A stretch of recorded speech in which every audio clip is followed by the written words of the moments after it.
The Irish tabloid journalist, Frank Harris, was one of the most controversial men of letters at the start of the 20th century. He interviewed many of his contemporary celebrities. Now, on historyradio.org, we feature a reading of his portrait of Georges Clemenceau, the man who steered France through the First World War.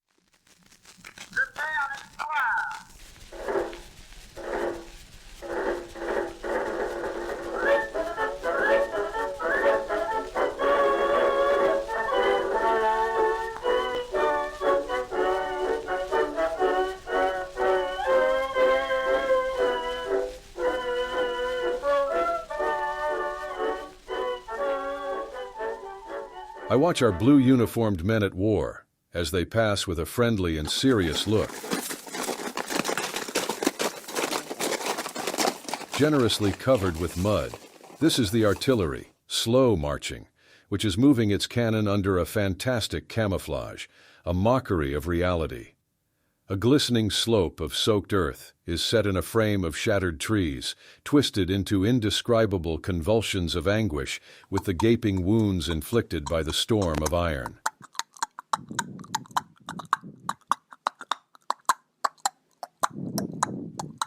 On their horses, already covered with winter shag, the poilus, slouched in all sorts of positions, having no suggestion of the rigid form of the maneuver, are going from one battlefield to another without any other thought except that of just keeping on going.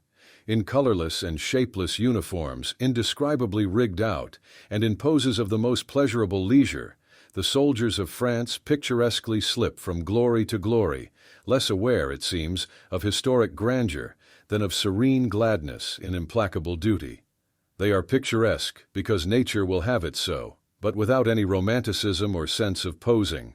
Officers hardly to be distinguished from privates by vague, soiled stripes. All the men enveloped in a halo of splendor, above anything known to ordinary humanity.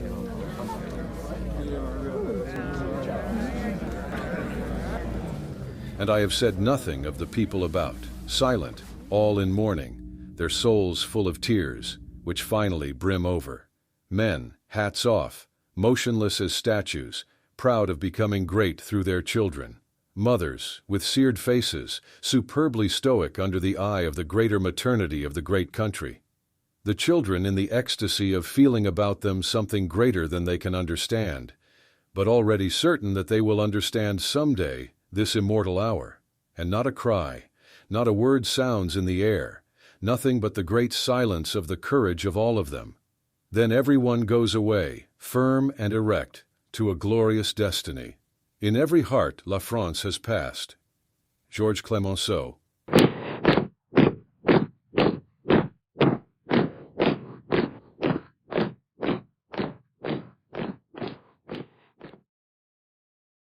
Georges Clemenceau, A First-Rate Fighting Man, by Frank Harris. In the third year of the World War, the task of governing France had become exceedingly difficult. From the very beginning, ministers had worked with the socialists in order to buttress their popularity. But in the summer of 1917, Albert Thomas and other socialists refused to enter the cabinet, and ministry after ministry fell, partly through their vote, partly through the growing discontent. France was tired of the war. As the book Under Fire showed, the soldiers in the trenches were all wearied of the fighting. They saw, or thought they saw, that every inch of French soil would have to be bought back with torrents of French blood. They didn't think the game worth the candle. More than once, French soldiers threw down their weapons and left the field. It must be admitted that there was a general belief that in fighting was no freedom, and from bloodshed no deliverance. The socialists, feeling the support of the army behind them, stood more and more strongly against the prosecution of the war, more and more resolutely in favour of an immediate peace. On the other hand, the sentiment of the governing classes was to hold with England and prosecute the war to victory at all costs. It was the dominance of this class that brought Clemenceau, the most masterful radical, back to power. Every representative of the French people knew that he was the best fighting man they had. He was hated personally, but accepted as a last hope. And when you ask why he was and is so detested, you are told that for 20 years he brought ministry after ministry to a fall, till he became known as the tombeur de ministère, or the wrecker. But that is not the real explanation of his unpopularity. The truth is, he is too big a man to be popular, and he has besides a bitter vein in him which most people dislike. For instance, almost as soon as he came to power again, he was asked by some socialist in the chamber what were his plans. He replied, "I have only one plan, to win the war and drive the invaders out of France. And when I have succeeded, you can bring in a vote of censure on me, and it will no doubt be carried unanimously with the aid of the good friends who now cheer me." This complete disillusionment, this pungent bitterness is the very sole characteristic of Georges Clemenceau, and such a pitiless, naked vision of reality is always and everywhere unpopular. Georges Clemenceau is almost a great man, utterly unlike the politicians, the Briens, the Vivianis, the Asquiths and the Wilsons, clever self-seekers and speakers. There is something dynamic in the man. He is almost of the race of the Bismarcks. Let me try to give a picture of him, body, mind and soul. He is short and sturdily built, with vital organs, heart, etc., disproportionately large and strong, with a good round head and small blue-grey eyes set wide apart, the forehead broad like the chin and jaws. He listens intently, then decides abruptly, will force rather than thought, the first characteristic of him. He is one of the most famous duelists of his time, the most dreaded opponent with both sword and pistol in France since Paul de Cassagnac died. Everyone remembers his historical quarrel with Paul de Roulette. His enemies had accused him of being opposed to the alliance with Russia. Forged letters were circulated to prove that he had sold French interests to England. De Roulette, a hot-headed but honest patriot, believed all the slanders, persuaded himself too that Clemenceau's own colleagues were suspicious of him, but afraid to attack him because of his skill with pen and sword. So he made himself the mouthpiece of the general hatred and denounced Clemenceau as a traitor to his country. The whole assembly sat with indrawn breath, wondering how Clemenceau would answer. He walked quietly to the tribune and then, "Monsieur de Roulette, you lie." They met next day and parted without injury. Clemenceau, recognizing the honesty of his enemy, fired in the air. A week later the forgeries were discovered, but already the mischief was done. Clemenceau had to resign. His political career appeared to be ended. As soon as he lost his premiership in 1908, Clemenceau turned to writing and showed himself a fine workman, if not a master, in the new field. He produced a play, which filled the Renaissance Theatre for a good many nights. He wrote a novel too, The Strongest, Les Plus Forts, a satire of social conditions too acrid to be popular, and a book of philosophy essays which gave him rank as political thinker. Fortunately, I can gift as a writer give my readers some idea of his. The other evening at the French Theatre in New York, a little Chinese play by Clemenceau was given which seemed to me peculiarly characteristic of the man. A blind Chinese gentleman is presented as very happy in the love of his wife and the affection of friends. He recovers his sight and finds out that his wife is betraying him with his best friend, and his hired companion is cheating him of his fame as a poet. After a series of such experiences, he blinds himself again willingly. One must be blind to be happy. The moral is harshly acid, but has some truth in it. There's a short story of Clemenceau still more biting. It is called Simon, Fils de Simon. Simon, son of Simon, plays in the lottery and prays to Jehovah for success, promising him a fifth part of the gain, but he wins nothing. Then he invokes the God of the Christians, making the same promise, and is awarded the grand prize. The coffers of the church grow no richer for his good fortune. Yahweh is superior to the Christian God. I could never bring myself to part with 100,000 florins. He knoweth our hearts. He does not expect the impossible from us. The Christian God was deceived by my good faith, of which I was for a time the dupe myself. Yahweh alone is great, my son. Clemenceau is the only politician in the world today who can write plays and stories that deserve consideration. In his own way, too, Clemenceau is one of the most effective speakers living.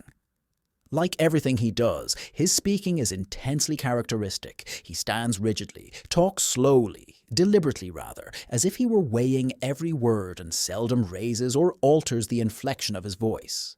But his clear, incisive tone compels attention, especially in a chamber where everyone is inclined to be wordy and rhetorical. There is no ornament, no appeal, wish to round out a period, a clear, frank, acrid statement of facts, with now and again a biting phrase, a word cruel in its sarcasm. One can get some idea of his power of retort from a story told of his first premiership. He had hardly assumed power when a well-known self-seeking prefect called upon him and began. I hope you'll believe, Monsieur Clemenceau, that I am not here to adore the rising sun. At once Clemenceau interrupted. I understand you don't know on which side to look for it, eh? His power as a political writer can be measured by one incident. It was the Dreyfus affair that really brought him back to power. He was among the first to be convinced of the Jewish officer's innocence, and at once opened the columns of his paper to Zola and other defenders. His own articles were able, quite as able as those of Zola. Indeed, it was Clemenceau suggested the famous Dieu accuse of the papers, which made Zola's defence of Dreyfus rank forever with Voltaire's defence of Calas. There are great things in the man. He has not only laboured indefatigably as First Minister, but has given his whole strength to encourage the army leaders. No matter how heavy or difficult his own work was, again and again in those dreadful 6 months from March to September 1918, the old man would leave Paris early in the morning and hasten by train and motorcar to the point of attack. There, he would consult with General Foch or General Gouraud, as the case might be, and was always full of fight. Whoever might doubt, he never doubted. He was the hero soul of France incarnate and assured of final victory. There is a magnanimity in him which reminds one of Bismarck and Frederick the Great. It is known that the French only instituted the censorship because of the English example. The first act of Clemenceau when he was recently made premier for the second time was to abolish the political censorship. When questioned in the chamber, he said quietly that he believed in freedom both of thought and speech and didn't mind what anyone said of him or his government. An opponent tried to score off him by saying that they all hoped he would free the soil of France. Then Clemenceau replied tartly, I shall do my best. In the meantime, it is something to have freed the soul of France. The whole chamber applauded. It is not to denigrate him that I say in the peace conference he showed the defects of his disillusionment and intense combativeness. He wished to lame Germany once for all and render her powerless. His fighting spirit prevented him seeing that this was the moment to conquer by high-souled generosity. If he had refused to take Alsace-Lorraine, or only taken such parts as would be accorded by an ethnological commission, he would have shown his faith in justice and right, and would have proved himself the superior of Bismarck. Bismarck, it will be remembered, did not wish to annex Lorraine after the War of 1870. It was Moltke who insisted on keeping Metz. Alsace, Bismarck held, was German in every sense. But Clemenceau has taken Alsace as well Lorraine, and the coal mines of the Saar that are completely German, and he wanted the whole of the German Rhine provinces to boot. He is short-sighted in his greed and has overreached himself. Germany will have Strasbourg before there can be any enduring peace. Clemenceau said the other day that in the peace conference he won more than he expected to win, more than France ever hoped to win. That's the fact. Thanks to Mr. Wilson, he has won too much. He is all of a piece. He is the only Frenchman of position in 1871 who declared that they should not make peace with Germany, but fight the thing to a finish. Everybody sees now that he was wrong. It was his fighting spirit and not his wisdom that dictated his counsel, and that fact we must today keep in mind. Let me glance back for a moment at his youth and early training and see if his past throws any new light on his peculiar powers. 25 years ago, Clemenceau was a great friend of Sir Charles Dilke, one of the few Englishmen who knew French as well as he knew English and was besides a confirmed radical. Shortly after Dilke's fall, he gave me a letter to Clemenceau. Dilke was an able man, but he had nothing dynamic, no touch of greatness in him. Clemenceau was of a higher class. I was very eager to know about his duels and was astonished to find his mother was so well educated that she practiced either sword or pistol almost every day. He declared, Fencing is the best form of exercise that anyone can take. It keeps the eye and hand and foot in perfect trim and tune. If there is a weak point in you, it will show up on the terrain. And if there is a weak point in your mind, you will find it in the cut and thrust of a debate in the chamber. He loves fighting for its own sake. He is a perfect incarnation of the Gallic cock. I wanted to know about his early life, and he told me that his father was a stalwart Republican and had been imprisoned by Napoleon III at the coup d'etat. His mother was so well educated that she was able to prepare him for high school. He spoke of himself always as a product of the Great French Revolution. Before he was 20, he was thrown into prison for crying "Vive la République" during the celebration of an imperial anniversary. He served his time in jail and then came to America. Between 1865 and 1869, he lived in New York and in Stamford, Connecticut. He established himself as a medical practitioner at West 12th Street, and for some time was well known about Washington Square.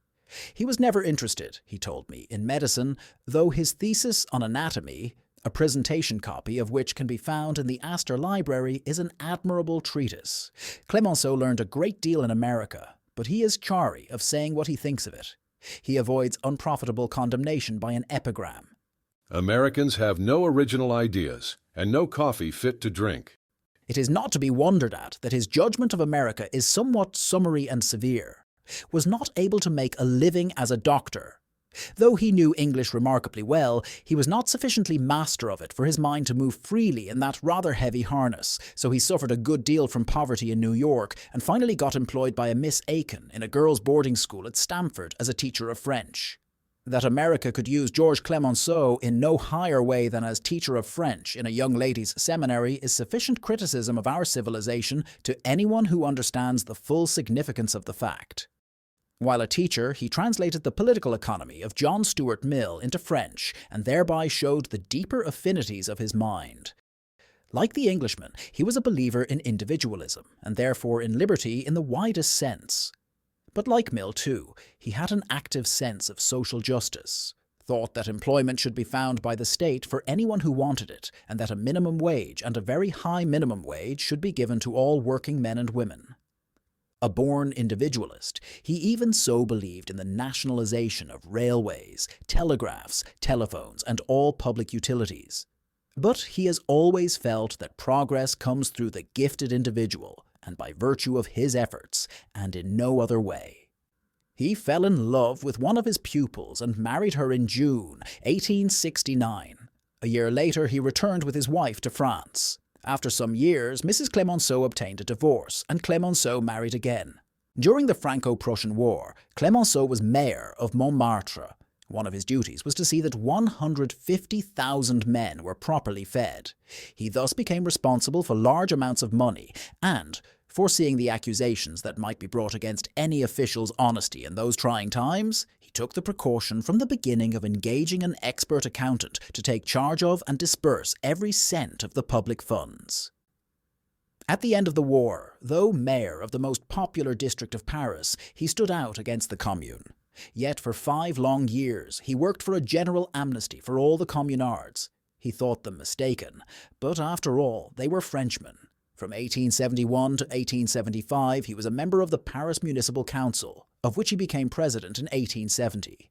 Was elected member from Montmartre to the Chamber of Deputies, where at once he was hailed as leader by the radicals. Clemenceau soon became more a subject of dread and dislike to his own side than to his opponents. He founded a newspaper, La Justice, a great daily, and used it as a weapon. He destroyed the de Broglie administration. He first helped and then overthrew Boulanger. He caused the fall of Jules Grévy and of Jules Ferry. He wrecked the activities and position of Freycinet again and again. Yet his own policy was a consistent radical republicanism, clear and practical. He stood for the realization of all that the first great revolution had dreamed. He was wiser than his rivals. He opposed the alliance with Russia, determined that his country should not be joined in close friendship with a despotism. He urged constantly the development of French resources to the utmost. In November 1906, he became premier. As someone said, the conscience of France came to power. He chose for his Minister of Foreign Affairs his friend Stephen Pichon, who served him again in 1918 and 1919. Both Pichon and Clemenceau were soon tested. In those years, the Kaiser was continually rattling his sword. He had bullied over the Schnabel affair. He had got Théophile Delcassé dismissed. Now the Casablanca incident gave him another opportunity. Would France again give in? Clemenceau refused the German demand, not with the courteous phrases of diplomacy, but flatly and without qualification. In November 1908, he called the Kaiser's bluff. Strange to say, this triumph led to his fall. Delcassé, his old enemy, rose up suddenly and overthrew his ministry. A discussion over naval affairs sprang up almost overnight. There were scandals, investigations, controversies. For the first time in his parliamentary career, Clemenceau lost his head. At least he lost his temper, declared that Delcassé had humiliated France, and in consequence was himself ousted from office. He kept his position, however, in the Senate. In 1912, he overthrew Caillox's ministry. In 1913, he wrecked Brienne's cabinet on the issue of proportional representation. At the beginning of the war, he started a new paper, Un Homme Libre, The Freeman, which was suppressed. At once he started it again as The Man in Chains. In April 1918, he was outspoken in his censure of the management of the Allied offensive. He was somewhat scornful of America's long-continued neutrality, but was enthusiastic in his welcome when the United States at length entered the war. And now, what is there to hope or fear from Clemenceau? First of all, he is 77 years old. All the leading politicians in France dislike him. The socialists dislike him the more because he sympathizes with some of their aims and yet holds himself aloof. Has he done anything new? Has he done anything new since the armistice?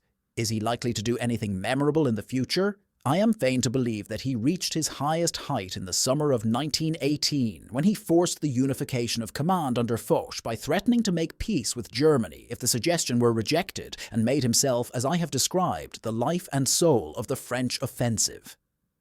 Now he declares that after all the peace arrangements have been carried out, he will retire from political life, his life's work rounded, crowned, if you will, by a unique triumph. But such complete success proclaims his limitations. Clemenceau belongs to the day and hour, and the future will owe him little or nothing. He is as fine an embodiment of the French fighting spirit as time has produced. But France has always been rich in great fighters. He is absolutely honest, too. In a greedy age and singularly disinterested, in private life he can be magnanimous, but when called on to play statesman, he showed himself greedy and vindictive and thereby laid upon his country too heavy a burden. Cromwell, surely a fighting man if ever there was one, when asked once about his parents, said that he loved his mother but always admired his father intensely because he was never satisfied with any bargain in which he got the best of the other man. Even the Romans, who thought it well to conquer the proud, knew that it was wise to be generous to the defeated. When will politicians learn that no treaty or compact can endure that is not founded on justice, and that loving kindness is the only binding tie between men and nations? For Clemenceau, the definitive signing of peace and the elections in January 1920 must be the end. He broke a rib the other day merely travelling to London, and my prediction of 4 months ago that if he allowed himself to stand for president, he would be defeated by Paul Deschanel has been fulfilled. 26 years ago, they fought a duel, and Clemenceau wounded Deschanel savagely. Now time has brought retribution, and Clemenceau has had to submit to a final defeat. Yet he has done enough and more than enough to ensure him a high place in the pantheon of French worthies forever. Frank Harris.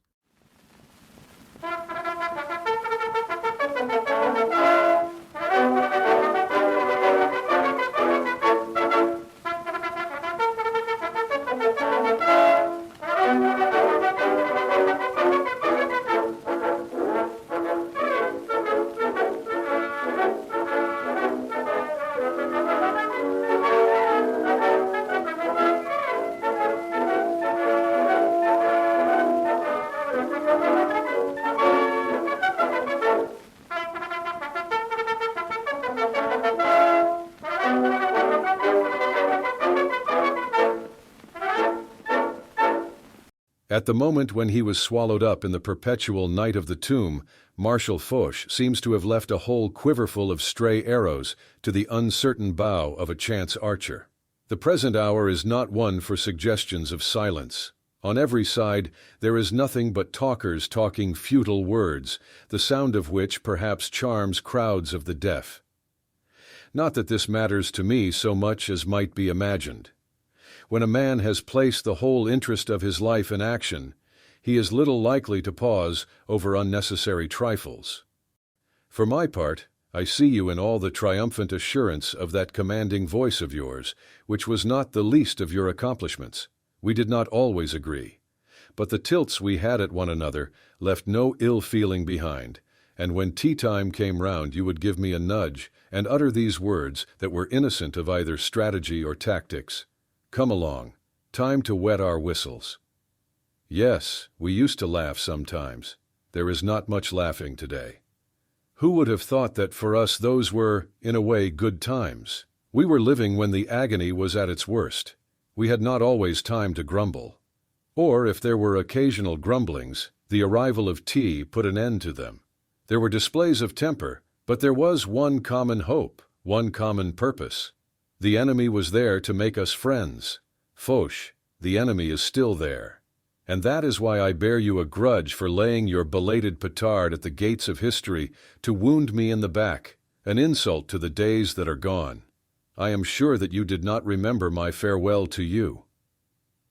It was at the Paris Hôtel de Ville, and about a memorial tablet on which 3 of us were inscribed as having served our country well, a crying injustice to so many others. As we went away, I laid my hand as a friend might on your breast, and, tapping your heart under the uniform, said, "Through it all, there's something good in there." You found no answer, and it so happened that I was never to see you again, except as you lay in state.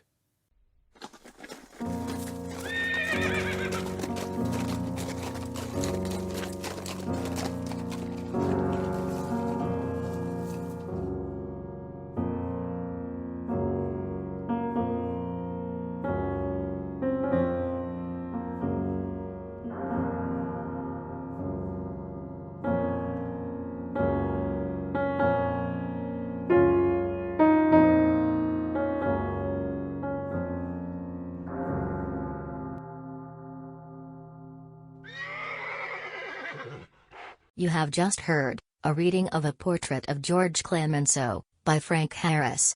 The voice was that of a modern reader.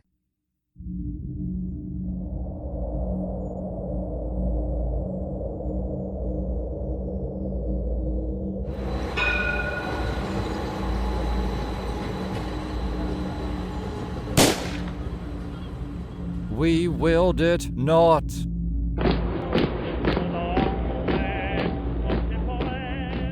Wake up, England! Dulce et decorum est pro patria mori.